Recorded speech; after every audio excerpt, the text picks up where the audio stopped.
Buenas tardes, amigos, en tus propias palabras. Soy Alejandro Ruiz.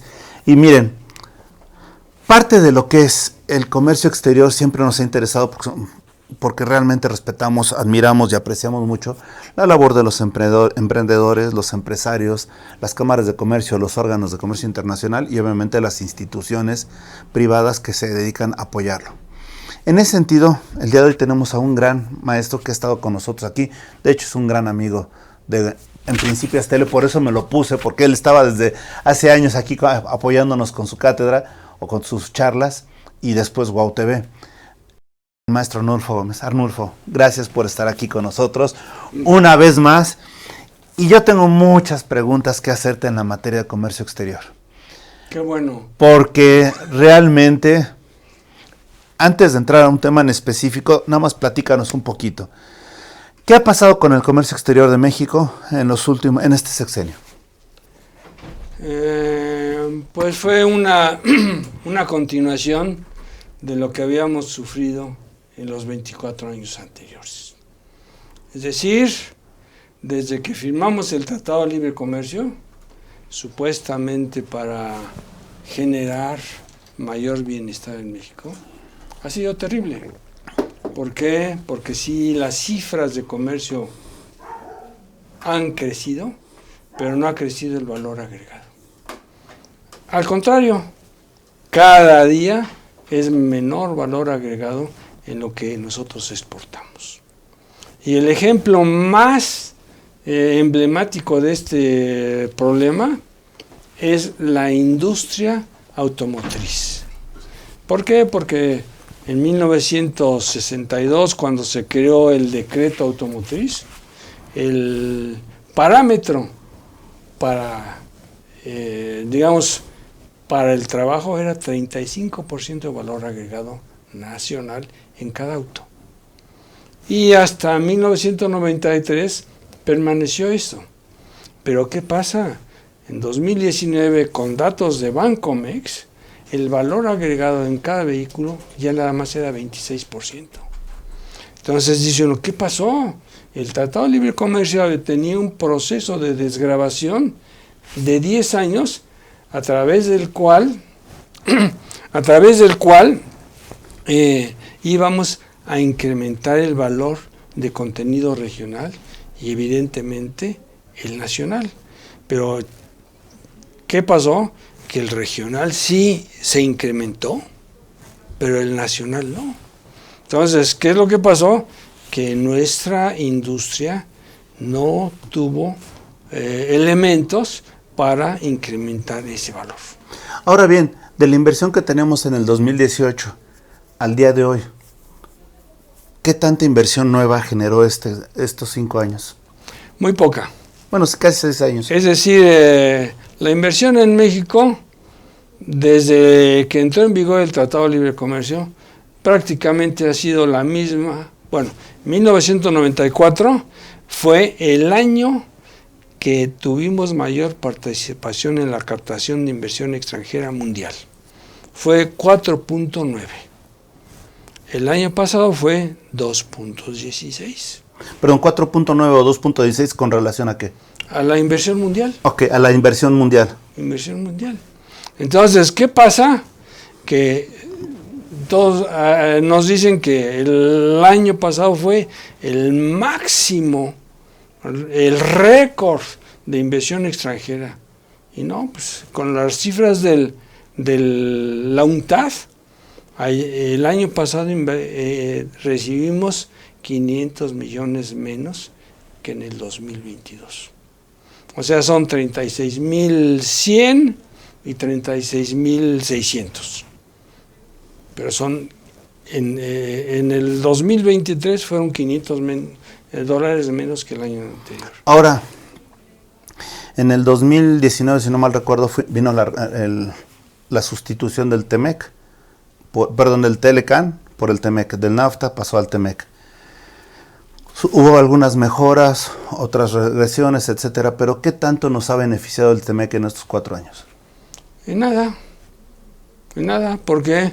Porque contrariamente a lo que se pensaba en el Telecan, que queríamos llevar a cabo una integración comercial y productiva, seguimos con lo mismo en el TEMEC.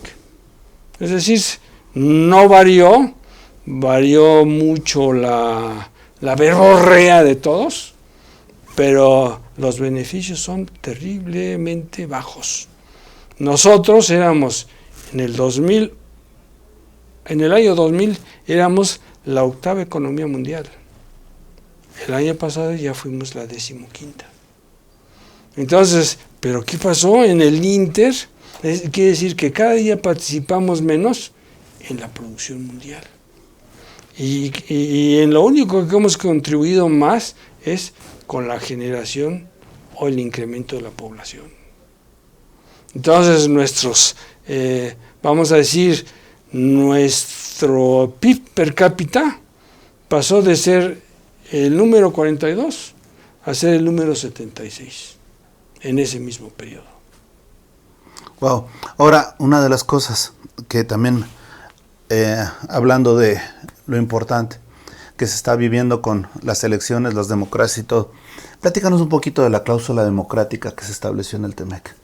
Bueno, pues es lo mismo, es decir, que se estableció con Europa. Es decir, el Telecuem hablaba de una cláusula democrática. Es decir, que hubiera un mayor bienestar, no solamente social, sino realmente un bien ser de los mexicanos. Y lo que vemos cada día es peor. O sea, si hay algunos teóricos que nos hablan de que ya hay mayor número de personas que tienen televisión. Estoy de acuerdo, pero en esencia, ¿comen mejor? No. ¿Pueden hacer mejores cosas? No. ¿Por qué? Pues porque si uno se fija, hay mayores restricciones en todos sentidos.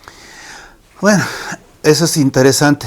Otra de las cosas que también me llama la atención, y esto es, tú lo viste, lo has vivido y lo negociaste, y por eso ahora me interesaba mucho tener este programa o esta charla, es el aguacate mexicano. El aguacate mexicano, dicen que su día es el día del Super Bowl, ¿no? Por la cantidad brutal que se consume. Platícanos un poquito del origen de este aguacate mexicano, ¿no? De este boom. Les va a causar una sorpresa y muy agradable, vamos a decir. En el año de 1983 yo fui designado consejero comercial de México para Benelux y países escandinavos, y a la vez era yo el cónsul comercial en Rotterdam.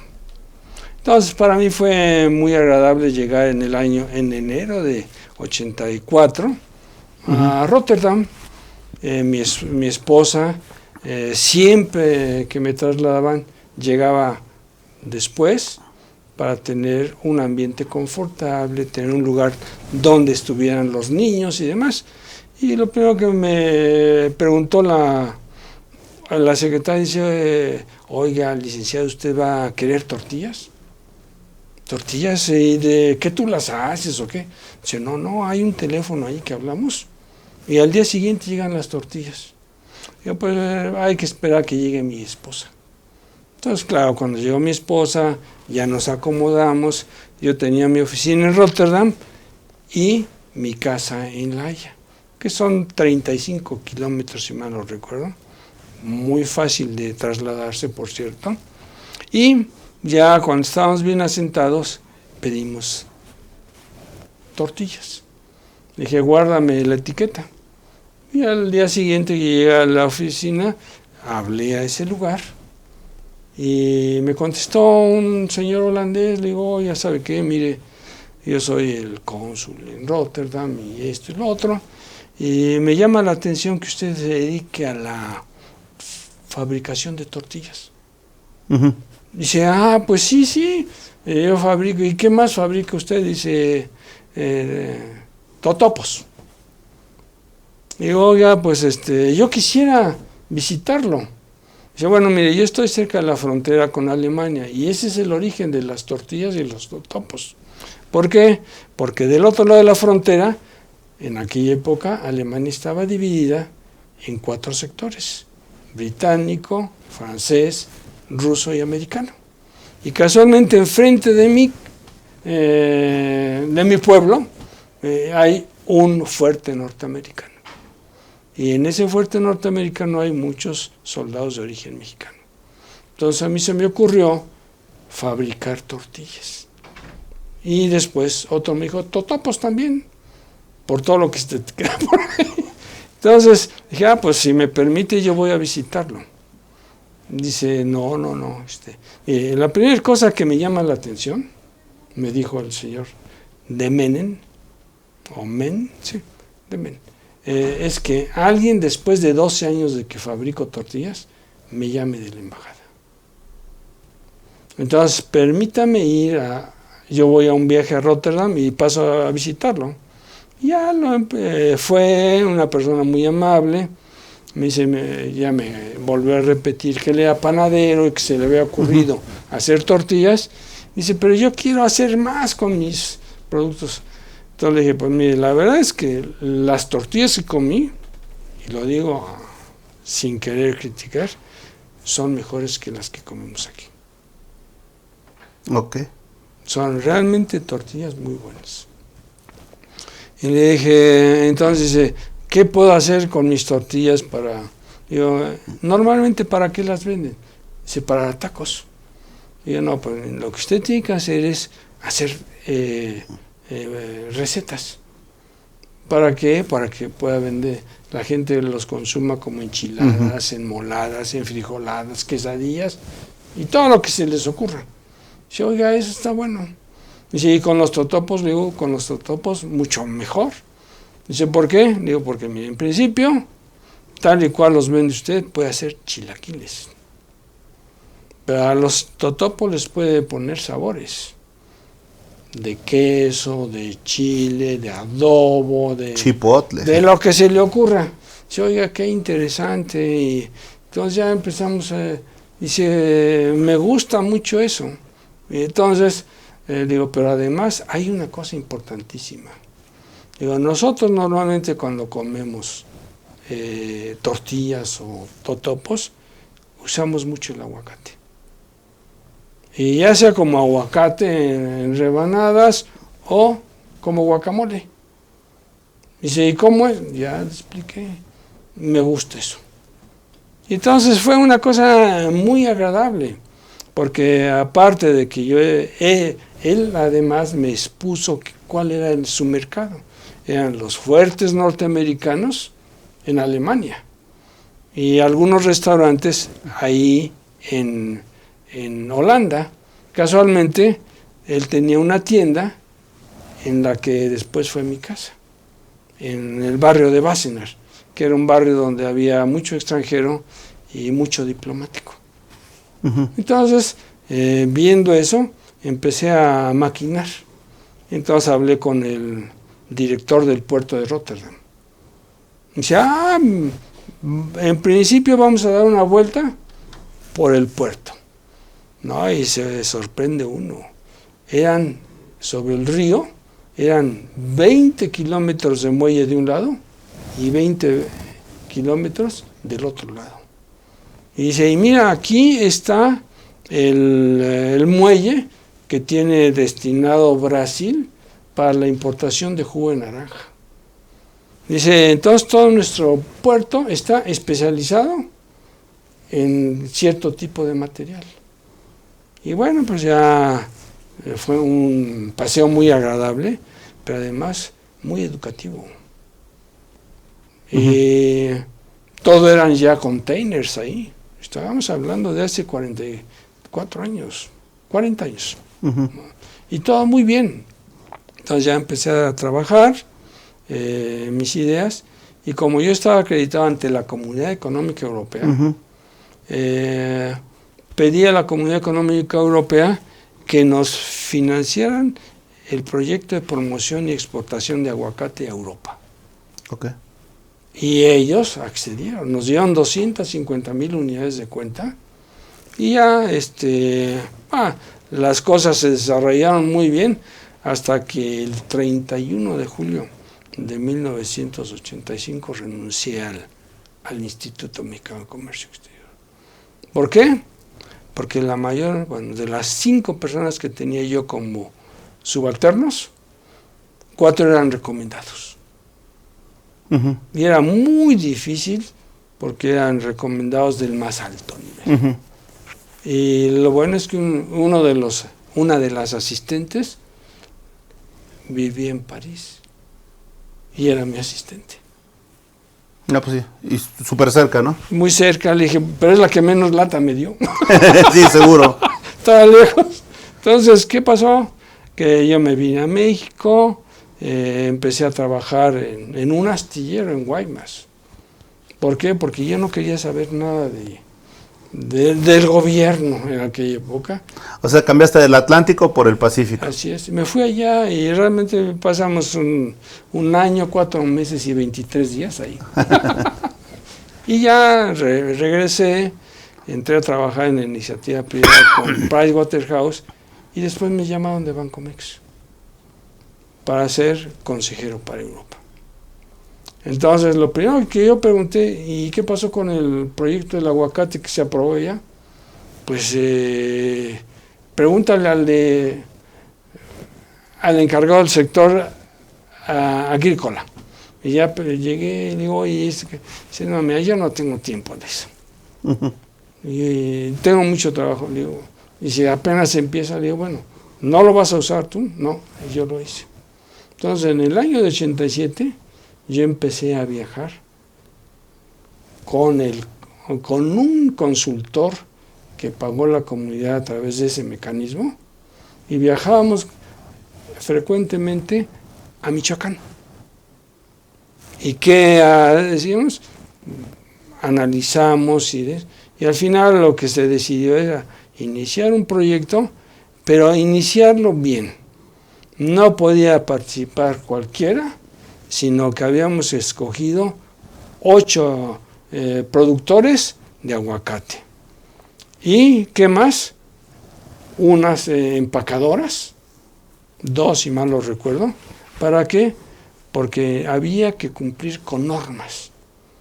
Y que era, en principio, calibres. Perdón, aquí una pregunta, Arnulfo, importante. El aguacate de México tiene ciertas características. Sí. ¿Cuál fue el primer aguacate que empezaron a exportar? El mismo, el Hass. El Hass. Sí. Y por ejemplo, hemos visto que hay paguas, que hay otros aguacates a lo largo de América o Latinoamérica que no tienen la misma calidad. O son más de agua o son distintos. En ese sentido, ¿por qué fue, antes de continuar, por qué fue tan importante o tan especial ese aguacate? Para el paladar de allá, eso es lo que me refiero. En el año de 1973 yo estaba becado en París, en el centro, en la Agencia de Cooperación Técnica, Económica e Industrial de Francia. Y como tesina, presenté un estudio sobre el mercado europeo y francés de productos perecederos, entre los que estaba el aguacate, estaba el jitomate, la fresa, de los que me acuerdo así rápidamente. Y desde aquella época vi una cosa importantísima, que los que tenían realmente el mercado en Francia eran los israelitas. Entonces, comparando, el sabor, la textura, todo era mejor el mexicano. Y había habido, en el año 73 a mí me tocó ir a Rungis, que era el mercado de abasto más grande de Europa, a cotejar la llegada de un embarque que no fue muy agradable porque llegó todo. Ya no era aguacate, era guacamole. ¿No? Entonces, de ahí surgió la idea. Entonces, cuando yo llegué a Rotterdam, me acordaba de eso porque además los israelitas vendían 2 productos estrella, que casualmente son 2 productos que en México están siendo duramente golpeados: el limón y el aguacate. Sin duda, y ahorita vamos a hablar con el de limón, pero vamos adelante. Entonces, ¿qué pasó? que me dijeron, cuando lo solicité a la comunidad, me dice, sí, pero mira, bueno, ya, eso de los trámites, ¿verdad? Cuando llegué a México, continuamente iba yo a Michoacán con este señor consultor, ¿no?, que conocía bien el mercado. Y la verdad es que esa fue una ventaja, que había una persona que no tenía compromisos con nadie y que nos ayudó a implementar bien el proyecto. Entonces, ¿qué pasó? Que en un solo año el crecimiento de la exportación de México a Europa fue de 250. Y a partir de ese momento, ¿por qué se pudo hacer eso? Pues porque ya se definieron calibres, se manejó el preenfriado, se definió una ruta de logística y exportábamos nuestro aguacate a través de Houston. ¿Por qué? Porque al principio subían el barco, subían el aguacate en Lázaro Cárdenas y tenía que dar la vuelta. Entonces, ¿qué pasó? Que nosotros logramos definir que era mejor ir en camión de aquí a Houston y en barco de Houston a Rotterdam. Y Rotterdam, como te dije, pues era el puerto más grande de Europa en aquella época. ¿Cuánto era el ciclo de traslado del producto? 16 días. Y entonces, enfriado, ¿cuánto te duraba? No, pues tenía la ventaja de que el aguacate se madura en el anaquel. Ok. O sea, el proceso de traslado era la maduración del aguacate. Parte de la maduración. Y ya cuando llegaban era un aguacate pues maduro, o prácticamente maduro. Entonces, eso fue una ventaja enorme. Después ya yo renuncié, regresé al banco y empezamos a trabajar este proyecto. ¿Y qué pasó? En el año de 1990 me nombran consejero comercial para Quebec y las provincias marítimas de Canadá, con sede en Montreal. ¿Y qué pasó ahí? Pues llevaba yo un producto, yo llevaba tres sectores prioritarios: calzado, confección y agrícola. Y resultó que también el aguacate tuvo un enorme desarrollo. El año pasado a Canadá exportamos 260 millones de dólares. O sea, el 10% de la exportación total. Entonces, ¿qué pasó?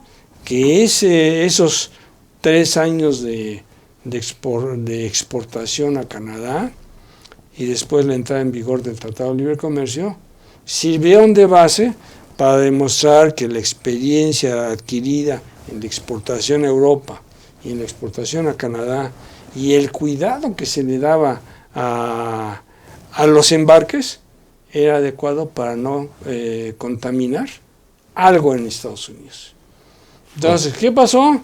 Que en 96 nos dieron entrada a 19 estados de la Unión Americana. ¿Cuáles? Los que estaban en la parte noreste. ¿Por qué? Porque era una zona de baja prevalencia de plagas.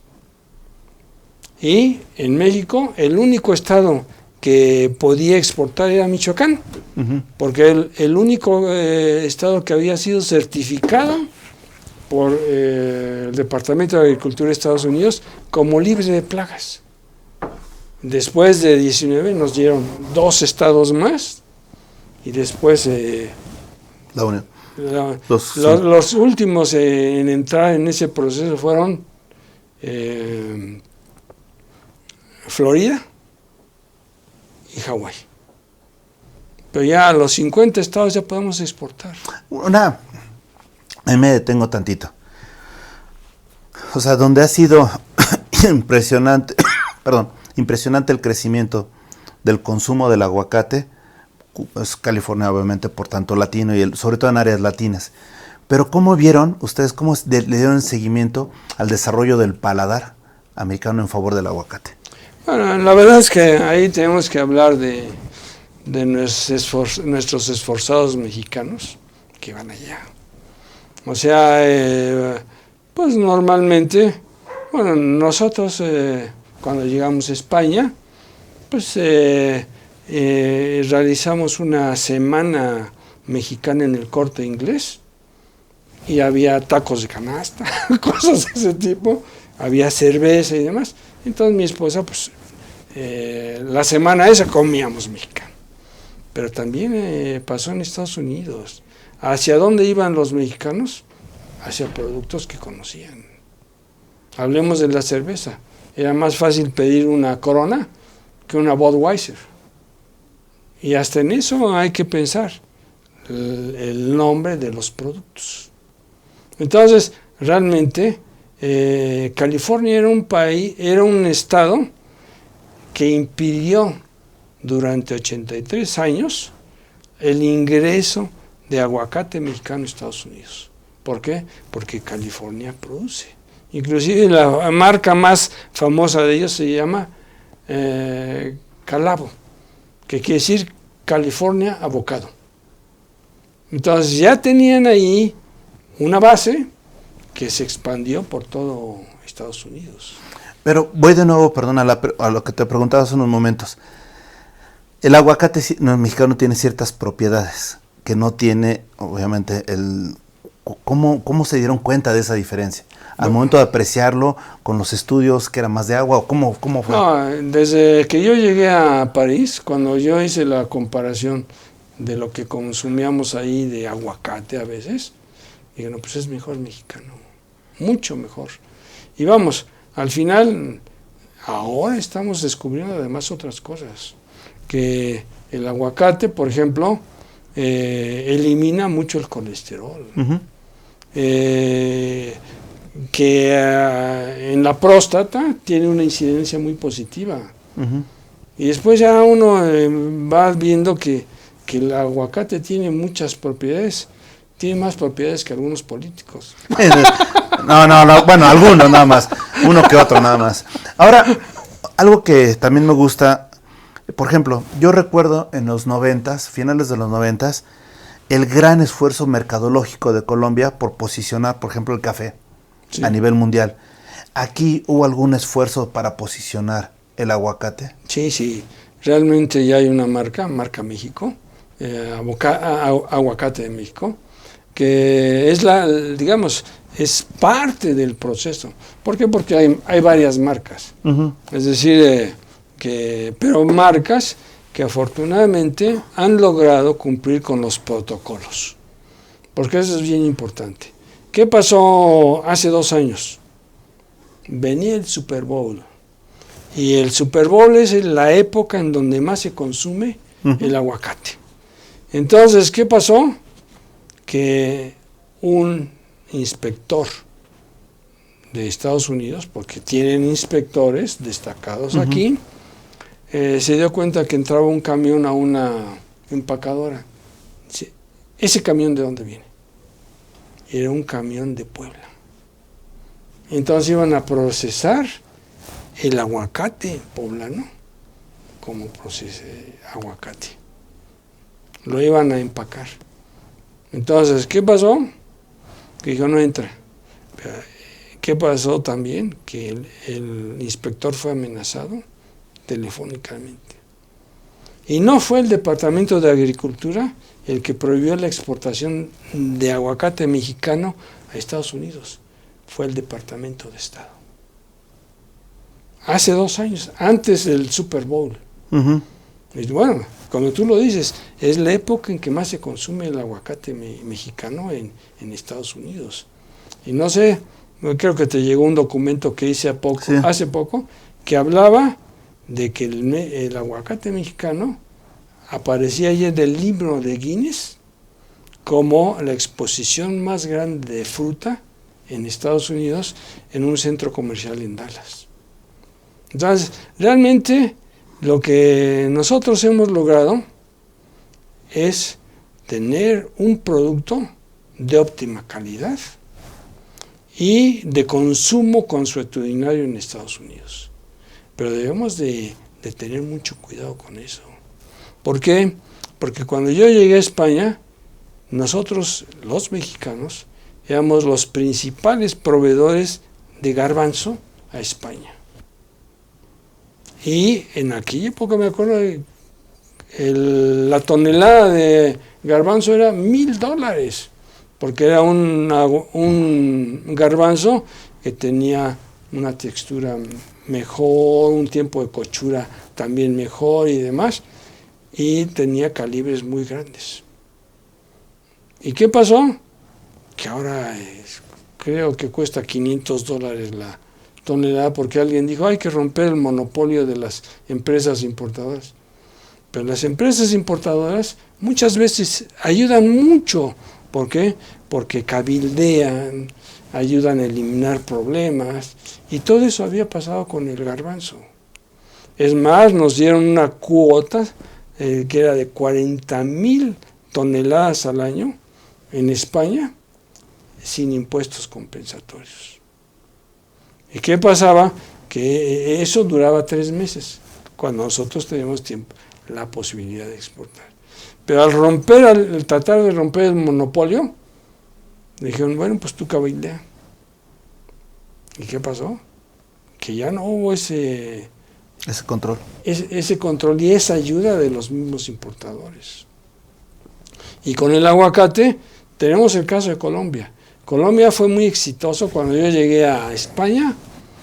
¿Cómo se llama? Juan Martínez, ¿cómo? Ahorita Juan Valdés.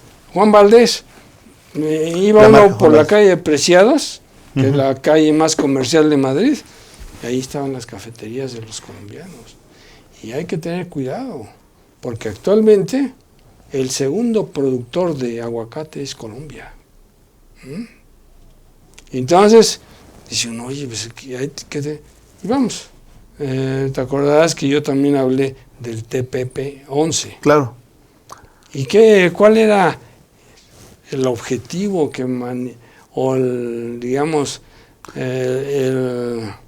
el esquema de promoción del TPP-11? Que si nosotros entramos al TPP-11, Japón nos iba a dar o nos iba a ampliar las cuotas de aguacate. Entonces yo les decía a los de la Secretaría de Economía, oye, ¿qué no tenemos un tratado de libre comercio con Japón? ¿Sí? ¿Por qué no negociamos ahí? En vez de negociar el TPP-11, en donde ya están incluidos Chile, claro, hay 9 países Perú, más. Nueva Zelanda y los 4 productores de aguacate. O sea, nuestros funcionarios no tienen visión a veces. Entonces, ¿qué pasa? Que bueno, de alguna manera nosotros abrimos el mercado del aguacate y se ha vuelto un producto que ahora sí es oro verde. Fíjate que yo me acuerdo que cuando estudiaba en la primaria, en los libros de texto venía el ejemplo del Enequén y hablaban que era una riqueza de México, etcétera. Te estoy hablando en los primaria, habrá sido 76 en adelante más o menos. Y de repente, pues hoy por hoy, el Enequén pareciera que fue un mito de México o la historia antigua, ¿no? En el sentido que ya no se explotó tanto, se llevó a otros lados o no sé qué pasó en México. Fue una historia antigua, muy mal manejada por el sexenio Echeverría. Ok, pero a lo que me refiero es esto. ¿Hay el riesgo de que pase lo mismo con el aguacate si no se controla? Porque, vamos, en aquella época, ¿qué hizo Luis Echeverría? Se aventó un viaje a 17 países, el viaje tricontinental. Y en ese viaje tricontinental hizo acuerdos para intercambio de tecnología en la producción de Enequén. ¿Qué pasó? Si mal no recuerdo, era Tanzania e Indonesia. Y nosotros éramos realmente los grandes productores de Enequén. Y con eso se rompió el esquema. Rompimos la inercia. Sí. Rompimos, digamos, nuestra ventaja. Perfecto. Nada más, dentro de las cosas que aquí es importante destacar, esto es una situación que puede llegar a pasar, no digo, digamos que va a pasar. Sin embargo, hay que tener, ahora sí que políticas públicas y apoyo a los inversionistas y a los productores para mantener esta inercia, ¿no?, de crecimiento. Claro que sí. Nosotros tenemos cuando estaba yo en Holanda, más bien cuando yo estuve en España, veíamos muchos holandeses venir a España a vacacionar. Y hay un valle que se llama Almuñécar, en el sur.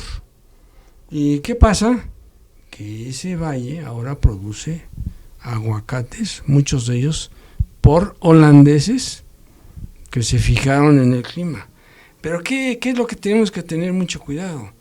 El día 23 de junio de 2019, yo fui invitado a la inauguración, más bien a la colocación de la primera piedra del edificio del aguacate en Uruapan. Y yo dije, bueno, ¿y qué van a hacer? ¿Qué van a hacer con esos 8 pisos que va a tener este edificio? Dice, pues vamos a rentar y esto y lo otro. Digo, ¿y qué no han pensado en lo que están haciendo en España? ¿O lo que están haciendo en Chile? En España, a mí me sorprendió que había ya una publicación que hablaba del ADN del aguacate. Wow.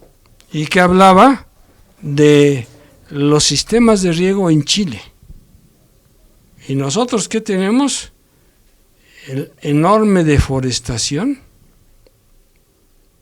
porque muchos espacios de bosques están siendo utilizados para huertas de aguacate. ¿Y qué trae eso? Pues trae sequías. Entonces tenemos que pensar mucho, y más que nada el gobierno, ahí sí tiene que... Políticas públicas. Políticas públicas. Tiene que pensar en eso, porque vamos, nos estamos comiendo la riqueza del futuro, o la estamos dañando.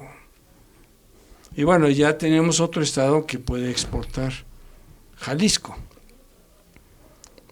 Y qué bueno que nosotros tenemos varios lugares donde podemos producir todo el año muchas cosas, pero debemos de llegar al momento en que, digamos, hay saturación. Eso es justamente lo que te iba a decir, porque por ejemplo ya es estado productor Jalisco, y tú mencionabas el caso de Puebla. O sea, hay otros lugares donde también se producen, quizá con las mismas calidades, o bien no tienen todavía permisos. Pero ese es el problema, ¿no? Si saturas, inundas, pues al final vas a fastidiar en un momento dado, vas a llenar vas a alcanzar tu cupo natural. Sí, yo he pensado mucho en eso y se los dije ese día, 23 de junio de 2019. Entonces, ¿qué pasa? Dice, es que no tenemos continuidad en las políticas públicas. Bueno, en principio muchas veces no tenemos políticas públicas y otras veces no tenemos continuidad en las políticas públicas. Si uno ve a Asia, ¿cuál ha sido el factor de desarrollo de los países de la ASEAN? Las políticas públicas. Y otra de las cosas que me llama la atención, estamos mandando el aguacate, pero tú también hablabas en un momento del valor agregado. Los procesados de aguacate, ¿qué tanto han funcionado? Han procesado. Nosotros ya exportamos guacamole, no como, por ejemplo, esta empresa con la que yo inicié en Holanda. Ellos tienen enorme comercio de guacamole, pero además venden lonchas de aguacate en bolsitas. O sea, y hay que ir buscándole, porque por ejemplo nosotros cuando iniciamos la exportación en el marco del Telecán, empezamos a vender brócoli en unidades. No el brócoli completo, sino porciones individuales. Y ese tipo de cosas es un valor agregado. Desde luego. Y otra de las cosas, por ejemplo, que me llama la atención, tú sabes que en muchos países utilizan el aguacate como, pues ahora sí que como una fruta normal. Nosotros lo combinamos con nuestros guisados como parte de la gastronomía mexicana. Sí. Pero el aspecto como tal de fruta, ¿qué tanto ha sido la respuesta? El aguacate solo. No, el aguacate tiene la ventaja de que pues es una especie de icono. Entonces, no tiene mayor ciencia, pero sí tiene que cumplir con calibres. Porque, por ejemplo, lo primero que nos dijo el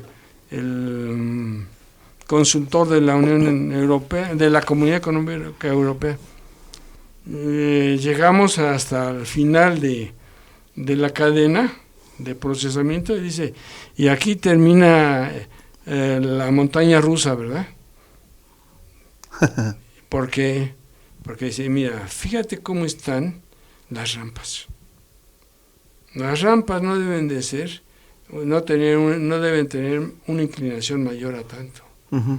¿Por qué? Porque la caída de la fruta, y no hablaba nada más del aguacate, hablaba del melón y del mango, que por cierto, el mango fue otro proyecto que yo también manejé, y actualmente México también es el primer exportador mundial de mango, y fue ahí en Michoacán.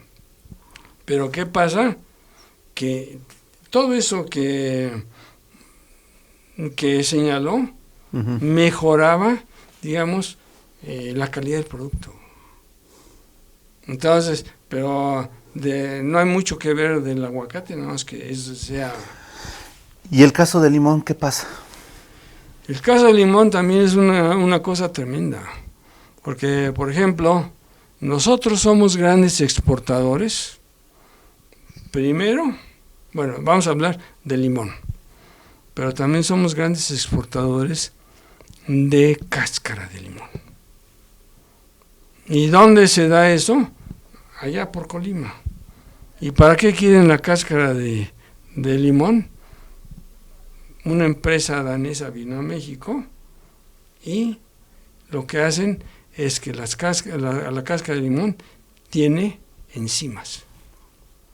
Entonces usan mucho enzimas naturales. Entonces, ¿qué es lo que estamos viendo?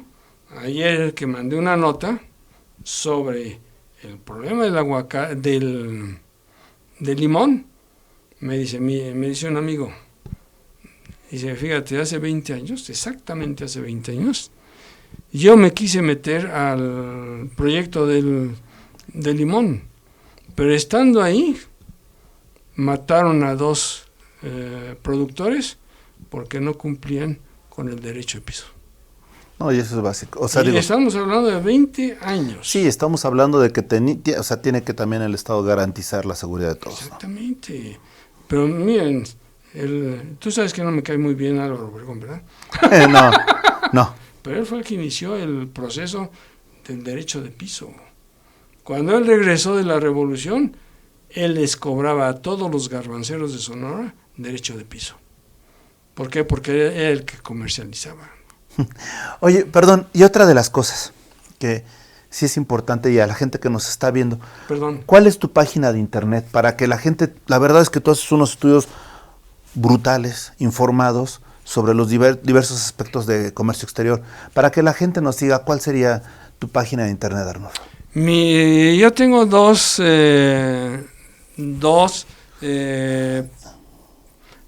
publicaciones que me favorecen con la inclusión de mis escritos. Una de ellas, que está un poco en receso, se llama, aparece como Arnulfo R. Gómez, Voces, o simplemente Voces. Y la otra es Monitor Financiero, que es un medio de comunicación del Estado de México. Ahora, otra pregunta. ¿Tú tienes páginas de internet para que la gente, dónde te puede buscar la gente y preconsultar? Ahí mismo. Ahí mismo directamente les doy mi email. Por favor. Mi email es Arnulfo R. Gómez, todo en minúscula y sin espacios, arnulforgomez@outlook.com. Y fíjate que ahorita que dices Arnulfo Ferrer Gómez, nos falta también la entrevista de tus antepasados famosos, pero ya la tendremos próximamente, en periodo revolucionario. Te voy a decir otra cosa. La primera marca industrial y comercial que fue premiada en México fue una marca que se llama La Piel de León. Ajá. Es una empresa que curtía pieles y era propiedad de mi abuelo materno. No, o sea, tú tienes ya plagado el comercio exterior, pegado. No, es que qué bueno que tuve antepasados que me han motivado, porque al final todo esto es motivación. Hay gente que dice, pues, ya no se pudo y ya. No, yo realmente, tú sabes que yo he tratado de rescatar todo lo de mi abuelo. Si hablamos del servicio civil de carrera, él lo propuso hace 70 y tantos años. No, sí, 70 y tantos años. Y muchas cosas así que debieron haber sido implementadas hace muchos años. El plan DN3, él lo decía, el plan DN3, no decía plan DN3, pero aquí lo que se tiene que pensar es en estar haciendo estudios orográficos, hidrográficos, para evitar desastres. Claro. Y otra de las preguntas, estamos hablando de aguacate, limón, garbanzo, de otros, pero ¿qué otros productos que tú crees que tiene México debieran ser desarrollados? Bueno, a mí me tocó desarrollar, por ejemplo, el tomate a Canadá, iniciando con el problema, cuando se dio la ley agraria de 92. Ok. Entonces vinieron inversionistas canadienses y esos inversionistas canadienses empezaron a producir en invernadero. Actualmente el 58% de la exportación de jitomate o tomate se produce en invernadero. La fresa, la fresa que también fue un producto que manejé yo en Canadá, pero hay muchas cosas en las que hemos perdido importancia. Por ejemplo, ¿cuál es la mejor vainilla que hay en el mundo? La de Madagascar. Sí, te iba a decir en África. ¿Cuál es el cacao, perdóname. El país que produce? Es en África también, ¿no? Costa de Marfil. Sí, es increíble. La flor de cempasúchil. Perú y China. Y así nos podemos ir, por ejemplo, la cochinilla, que es el único elemento natural que se permite como colorante que se ingiere en Europa. Estamos a punto de irnos, lo cual te agradezco muchísimo por esta charla. Y digo, tú has estado aquí, tú eres de casa. Me gustaría hacerte una pregunta, ya no solo en tus propias palabras, esa, porque has estado aquí, no vendría ahorita en este momento caso volverte a hacer, pero sí me gustaría que ahorita que tenemos ahí enfrente de nosotros a emprendedores y empresarios, que nos dijeras o que nos dieras algún tipo de motivación de por qué se necesitan hacer Planex, que también eran muy famosos en los 2000 en Bancomex, de hacer planes de negocios en comercio exterior y no lanzarse como el Borras. ¿Por qué es importante la planeación para la exportación? Es muy importante porque, ahí tenemos dos casos. Sí. El caso del aguacate y el caso del mango. Aunque el mango yo ya no lo manejé en su parte, en la implementación como tal, pero todo eso surgió porque había un programa de aguacate que queríamos establecer igual para el mango. Pero si uno analiza el caso del jitomate a Canadá, pues, oye, ¿qué pasó aquí? Y con la fresa, ¿qué pasó? Que hubo una empresa canadiense que me dice, qué bueno que nos habla y nos invita a ir a México. Dice, porque nosotros fuimos hace algunos años allá a México y nos dieron una lección de humildad enorme. Nos trataron bien, pero no encontramos un productor de fresa que cumpliera con los requisitos acá. Entonces le dijimos, ¿por qué no hacemos un programa? Y entonces cuando ellos vinieron a México, estuvieron una semana aquí, y dijeron, ¿sabes qué? Nada más hay una empresa. Y entonces con esa empresa trabajaron, y en la primera temporada de cosecha exportaron 3 millones de libras de fresa congelada a Canadá. Y dice uno, 3 millones de libras, oye, es un chorro. Ya mejor en dólares no, pero era $1,800,000. Pero $1,800,000 para una comunidad agrícola es muchísimo. No, claro, y además por algo se empieza. Así es. Es poco a poco. Yo me acuerdo, rápidamente, yo me acuerdo mucho que Sinaloa era conocida por el ajo, ¿no? Sí. Y la otra vez que tuve la oportunidad de ir a la central de abastos, aquí en México, resulta que ya no es de Sinaloa, ¿no? Lo están trayendo de Sudamérica. Sí. Y dices, caray, algo está sucediendo con la producción en México. Pero bueno, ya saben, a las personas que están animadas en exportar sus productos, la importancia que tiene la planeación, y aquí tenemos un maestro de la planeación. Si tienen alguna duda, ahí está apareciendo arnulfogomez@outlook.com su correo electrónico, y aprovechenlo. Aprovechen este caudal de conocimiento. Maestro, no, muchas gracias, Gracias. Muy amables, y les deseo a todos mucha suerte. Muchísimas gracias.